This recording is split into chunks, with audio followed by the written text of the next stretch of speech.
Pour se débarrasser de l'intrus en noir qui avait pénétré chez elle, Lisa braqua un pointeur laser directement dans ses yeux. Aveuglé momentanément, il fut incapable de réagir. Elle en profita pour ramasser le couteau tombé au sol, prête à l'attaquer dans le dos. Mais au moment où elle allait frapper, la sonnerie de son téléphone retentit soudainement, brisant le silence et trahissant sa présence. Le rôdeur s'en saisit immédiatement. Alors qu'elle pensait sa fin proche, une sirène de police retentit à l'extérieur. Pris de panique, l'homme prit la fuite sans demander son reste.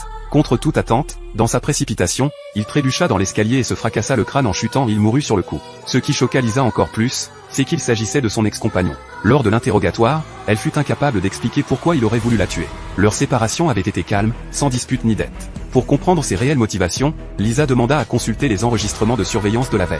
Mais on lui répondit que les vidéos avaient été récupérées par son propre père. Intriguée, elle mena sa propre enquête, et fit alors une découverte glaçante. Son père lui avait souscrit, un mois plus tôt, une assurance vie colossale. Pour en avoir le cœur net, Lisa se rendit discrètement dans l'entreprise de son père.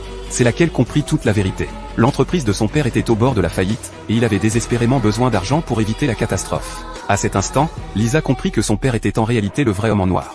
Pourtant, elle ne le confronta pas immédiatement. À la place, elle lui proposa innocemment de dîner ensemble à la maison. Lors du repas, elle lui servit un verre de vin empoisonné. Une fois la coupe vidée, son père s'effondra, incapable de bouger.